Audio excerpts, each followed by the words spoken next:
Growing up as a missionary kid profoundly shaped my sense of myself, of others, and of the divine. In this video, I will share with you my experience of missionary mythology.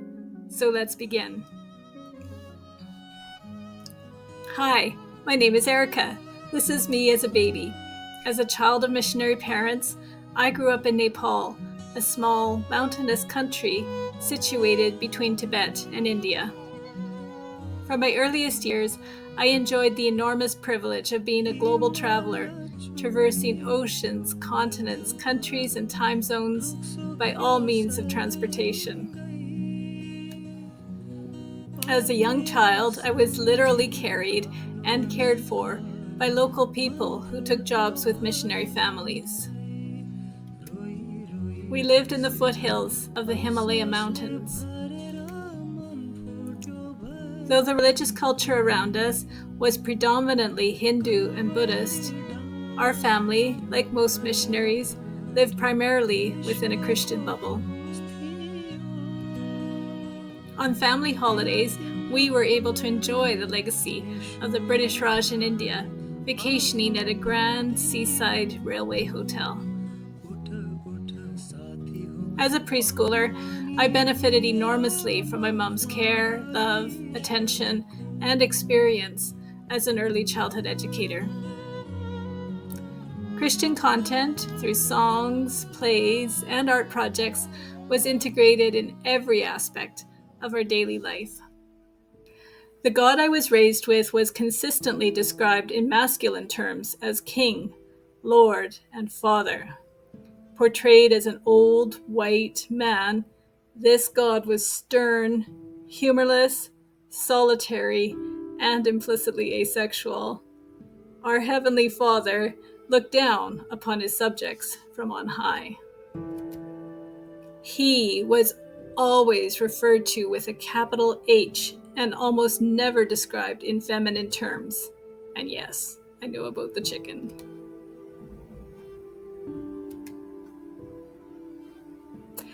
I was taught that God created the world in 7 days, and on the sixth day, he made man in his own likeness. When Eve fell for the temptation of the snake, Adam and Eve were banished from the Garden of Eden and cursed by God to a life of suffering. Later, when God was so angry with the sinfulness of mankind, he sent a flood to destroy all humans and all creatures on the entire planet except for Noah and his family and one pair of each living creature. The God of Moses used a miracle to kill the Egyptians when they pursued his chosen people. As a child, this image was very upsetting to me, and it also bothered me greatly that God would choose only one group of people. What about the rest of us? We were supposed to be so happy that the Egyptians drowned. When the Israelites entered the chosen land, God performed miracles for the mass killing of the indigenous inhabitants. There was an awful lot of smiting by God and by the men he chose. 90% of the characters in the Bible are male, and as far as we know, the whole Bible was written by men. Where women do appear in the Bible, they are often either temptresses or righteous, defined in relation to men. For example, Ruth is exalted in the Bible for her selfless devotion to her mother-in-law Naomi, and is recognized as the great-grandmother of King David. Other women in the Bible are cast in a most unfavorable light. Their sexuality is portrayed as dark and dangerous. For example, because Delilah accepted a bribe from the Philistines to reveal the source of Samson's strength, her name became synonymous with a treacherous woman.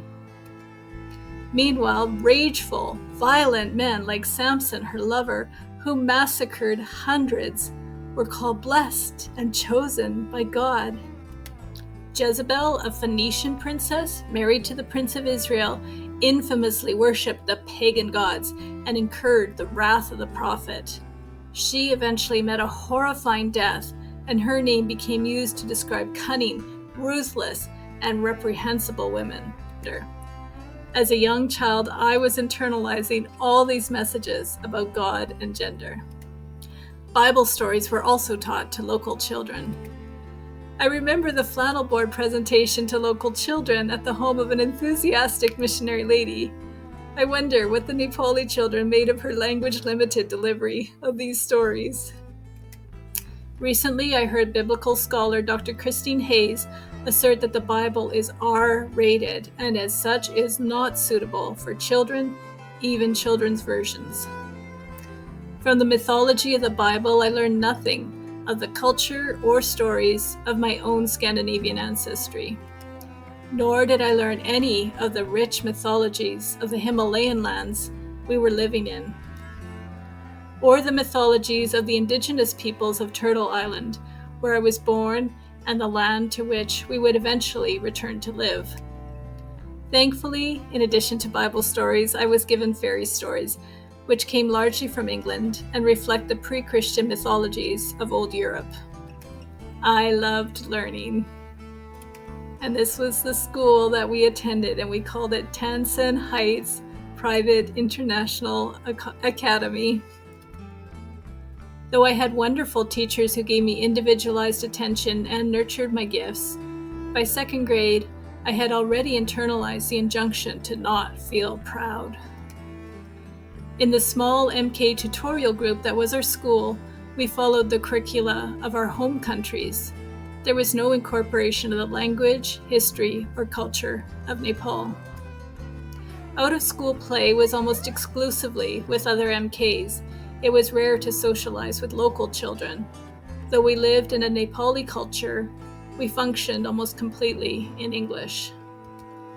I can remember my mom explaining to me that we didn't have local kids in our home because we had things they didn't have, and they might be tempted to steal.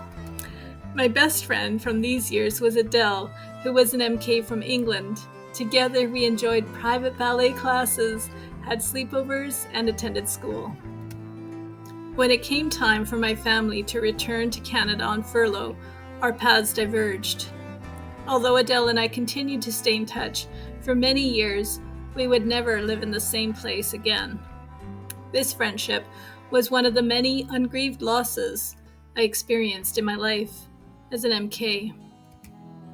At the age of 12, after 2 years back in Canada, my family returned to Nepal, this time to a remote walk-in village. Here there was no school for missionary kids, so my mom, once again, became my homeschool teacher. At 3,350 feet above sea level, our yard offered a spectacular view of the Himalaya mountains. With no Mish kids my age, I soon formed friendships with local Nepali kids, breaking out of the missionary compound and into village life around us.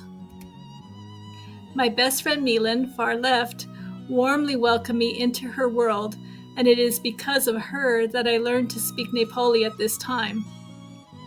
I love joining Milan in her daily chores of washing dishes, with Ash at the nearby water tap, of planting rice in season, and of cutting greens for the family water buffalo, far right.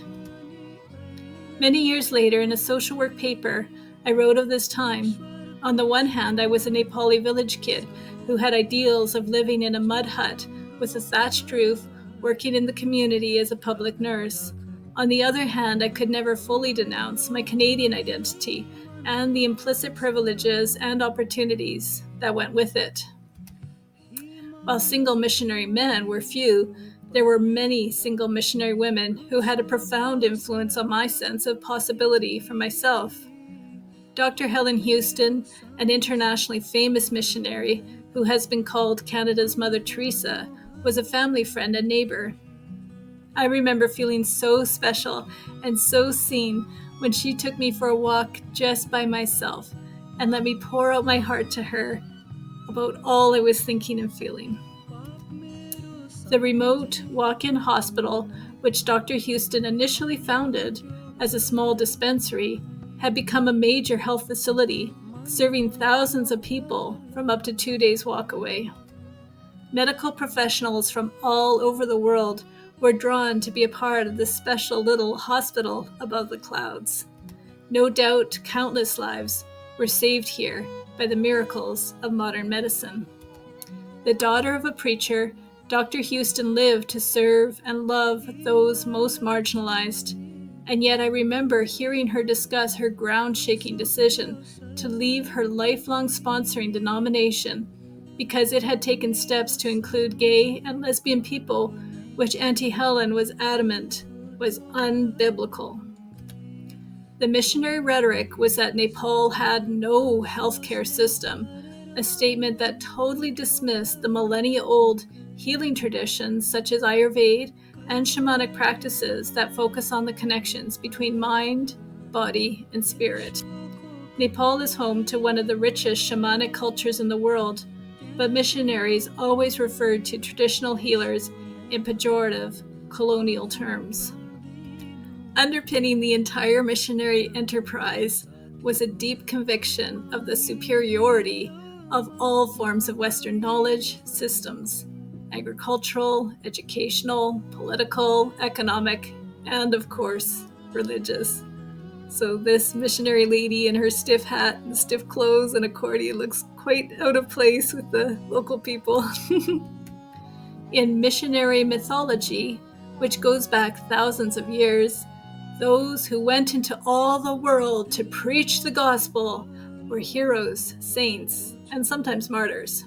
Missionary lore abounded with riveting tales of selfless servants who gave their lives to serve Jesus in faraway, exotic lands.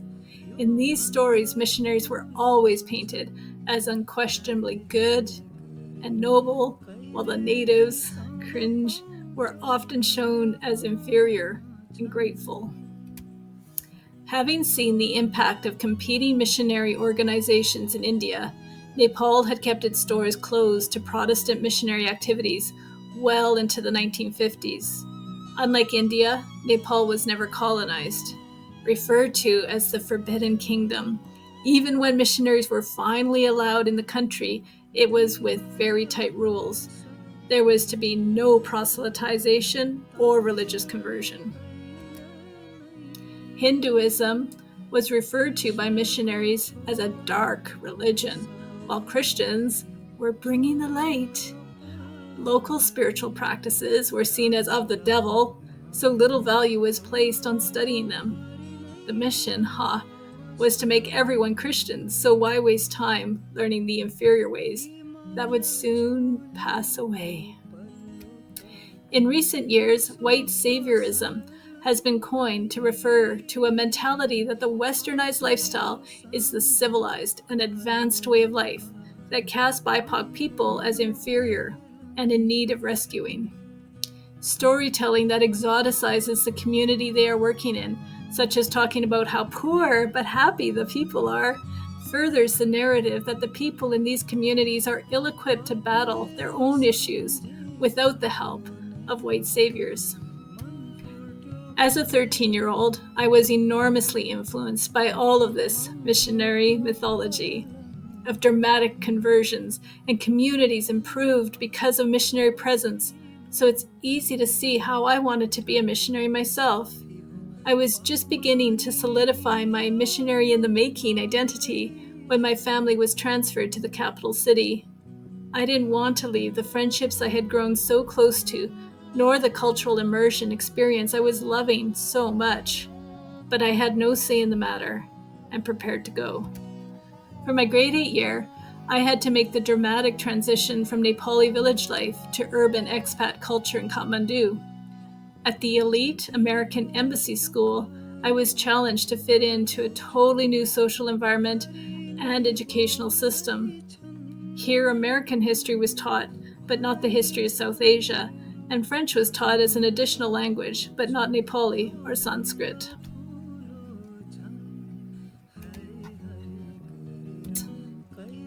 By the end of my grade 8 year, I wanted to stay in Nepal and join Adele, my best friend from my early childhood, in boarding school in India. I didn't want to return to Canada, as I felt much more connected to Asia than the country of my birth, where I'd only lived for 4 of my 14 years.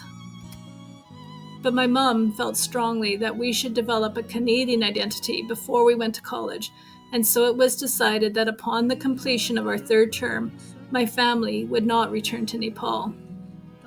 This was the first major break in my relationship with my mom, and it has been only recently that we have been able to talk about this difficult time. Now, before I give you a sneak peek for part 2, don't click off yet, I want to let you know that each of my videos takes many months to create. If you find my videos helpful and would like to support my work, you can buy me a coffee. Link is on my channel homepage.